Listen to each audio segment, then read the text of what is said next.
Hola, ¿qué tal? Muy buenas tardes y les quiero dar la bienvenida a esta sesión número 3 que tiene el nombre de seguridad y su relación con el acceso a la justicia en la protección de las víctimas del delito.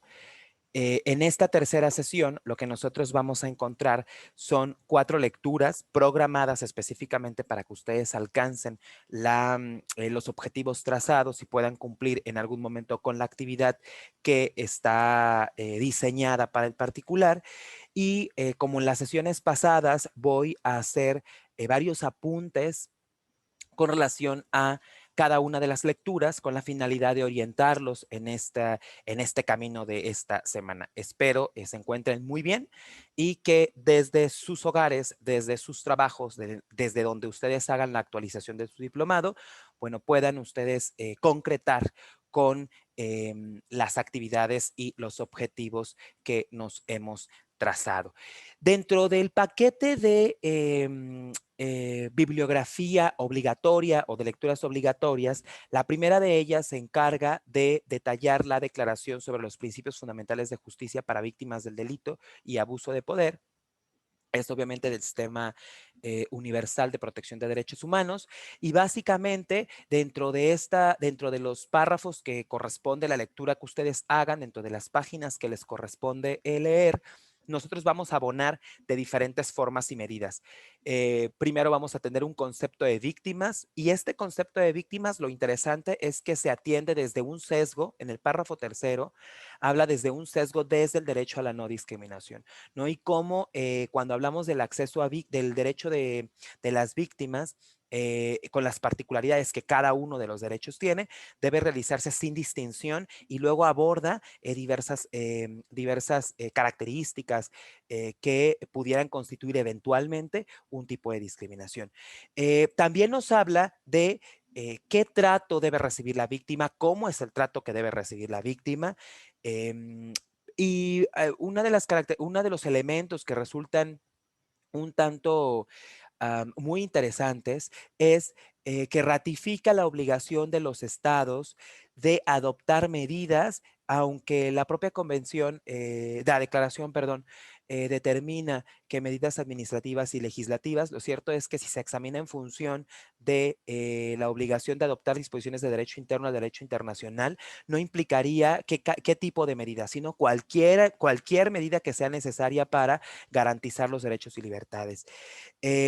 También luego ya de manera escalonada establece el resarcimiento, la indemnización, la asistencia, ¿no? Pero hace también un particular eje en las víctimas de abuso de poder. Y eso es bien importante que nosotros lo aterricemos, que lo examinemos, y con un ojo muy clínico, porque tal cual como veíamos en la sesión pasada y veíamos de derecho a la buena administración, lo cierto es que cuando se ejecuta en un plano de supra-subordinación, en un eje de autoridad, cuando se ejecutan actos arbitrarios e incluso omisiones arbitrarias, bueno, esto constituye un ánimo de abuso que puede trascender a la esfera de las personas y constituir violación de derechos humanos.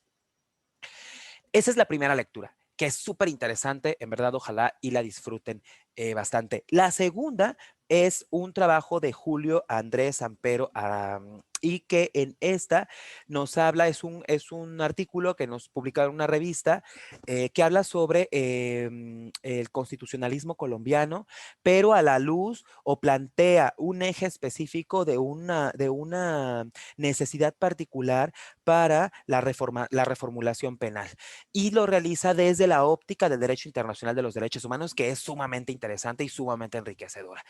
Se encuentra dividido en tres subapartados. En el primero habla del olvido de las víctimas. En el segundo detalla el Estado social y democrático de derecho, el sistema penal y víctimas del delito.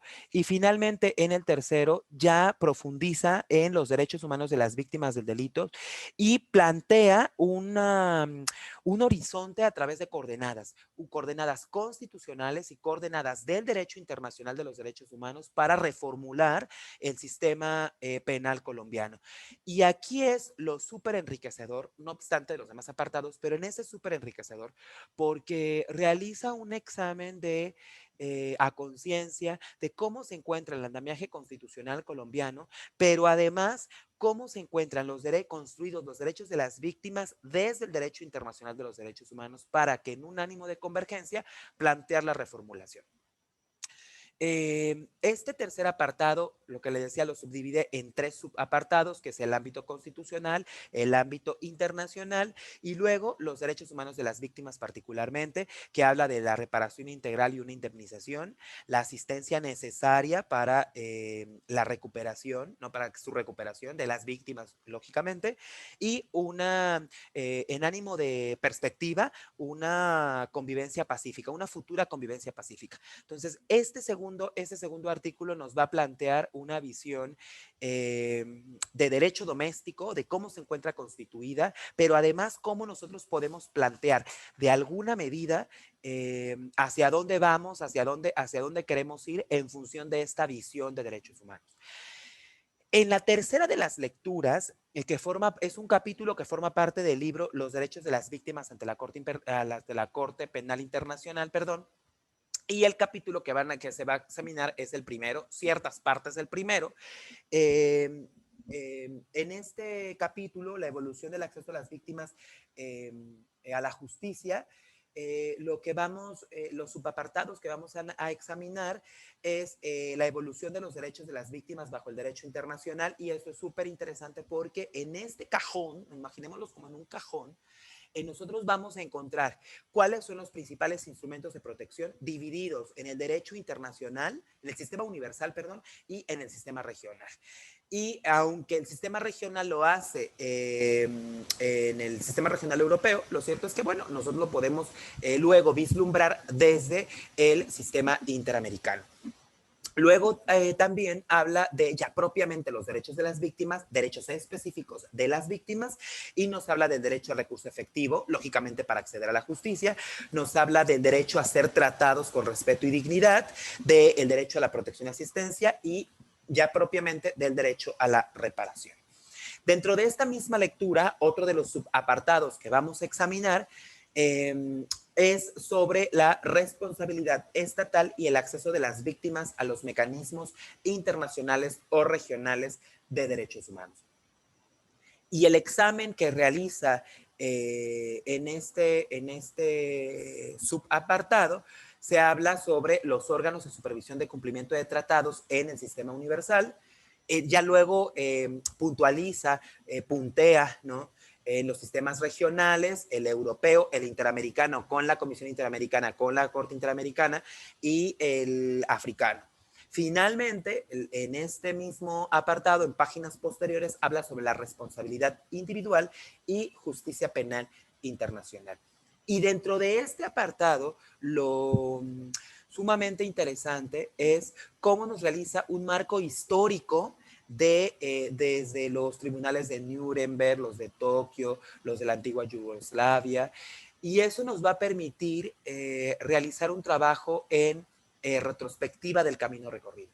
En otras lecturas, le decía, nos puntualiza hacia dónde vamos, ¿no?, en el ánimo del constitucionalismo, en el ánimo de el derecho internacional de los derechos humanos, pero en este apartado nos lo examina en retrospectiva.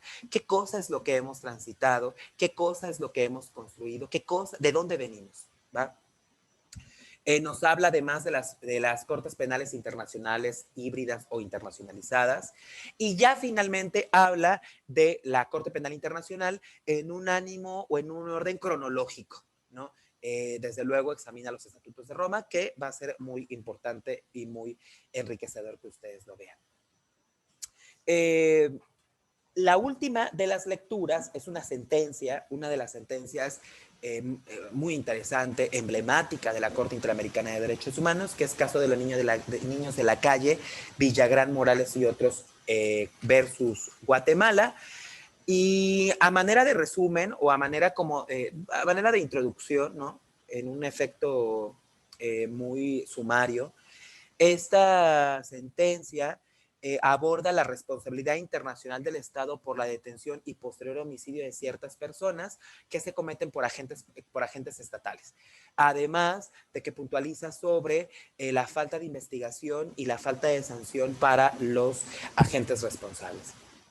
uno de los elementos más importantes que se destacan dentro de esta sentencia es el diálogo que la propia Corte Interamericana establece, no solamente con la Convención Americana sobre Derechos Humanos, sino además sobre la Convención Interamericana para Prevenir y Sancionar la Tortura, y con instrumentos del Sistema Universal como la Convención sobre Derechos del Niño, la Convención de Viena sobre Derechos de los Tratados, pero además se alimenta de instrumentos del Sistema Regional Europeo. Es una sentencia que vale mucho la pena leer, es una sentencia que yo los invito a que la examinen de manera muy puntual, que la analicen desmembrando sus partes e integrándolas nuevamente para que ustedes vean cuál es la jurisprudencia que se ha detallado en este sentido dentro de esta sentencia. Estas lecturas nos va a permitir que ustedes puedan entregar una actividad de un trabajo escrito, trabajo de observación que se relacione con esta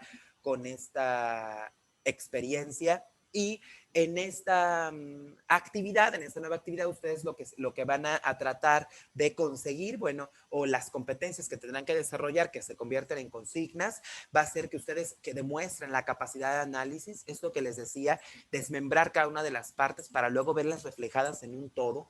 Ese todo ahora tendrá que ser su actividad, que ustedes identifiquen cuáles son los conceptos claves que se vienen desarrollando, que nosotros vemos en este momento, que sea un trabajo auténtico. Les pido, por favor, que si ustedes retoman ideas de alguna de las lecturas o de algunas otras de las lecturas que ustedes tengan, den los créditos para las